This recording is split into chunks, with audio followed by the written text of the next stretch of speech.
Breaking news విద్యా IT శాఖల మంత్రి నారా లోకేష్ ఢిల్లీ పర్యటన ఖరారైంది. రేపు సోమవారం ఆయన ఢిల్లీలో పర్యటించనున్నారు. కేంద్ర ఐటీ రైల్వే శాఖల మంత్రి అశ్విని వైష్ణవ్, విద్యాశాఖ మంత్రి ధర్మేంద్ర ప్రధాన్తో మంత్రి నారా లోకేష్ వేరువేరుగా సమావేశం కానున్నారు. ఏపీకి చెందిన పలు సమస్యలను ఈ సందర్భంగా కేంద్ర మంత్రుల దృష్టికి లోకేష్ తీసుకెళ్లనున్నారు. అలాగే కేంద్ర హోంమంత్రి అమిత్ షాను సైతం లోకేష్ కలిసే అవకాశం ఉన్నట్లు తెలుస్తోంది.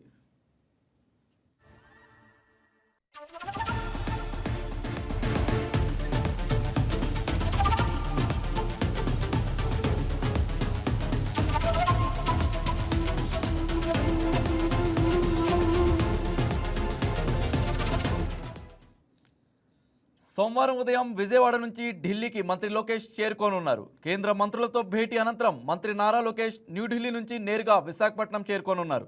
మంగళవారం విశాఖపట్నంలో జరిగే పలు కార్యక్రమాల్లో మంత్రి నారా లోకేష్ పాల్గొననున్నారు. మరోవైపు ఏపీ సీఎం చంద్రబాబు సైతం డిసెంబర్ 19వ తేదీన న్యూఢిల్లీలో పర్యటించనున్నారు. అందుకోసం డిసెంబర్ 18న సాయంత్రం విజయవాడ విమానాశ్రయం నుంచి నేరుగా ఢిల్లీకి చేరుకుంటారు. ఆ రాత్రి పలువురు కేంద్ర మంత్రులతో సీఎం చంద్రబాబు సమావేశం కానున్నారు. 19వ తేదీ పార్లమెంట్ శీతాకాల సమావేశం ఆఖరి రోజు.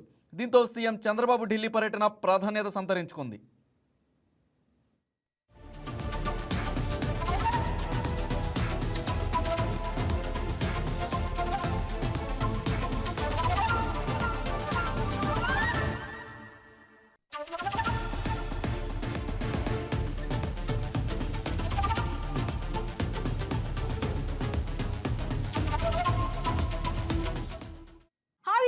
ఈ వీడియో మీకు నచ్చినట్లయితే లైక్ కొట్టి షేర్ చేసి వైకే టీవీని సబ్స్క్రైబ్ చేసుకోండి.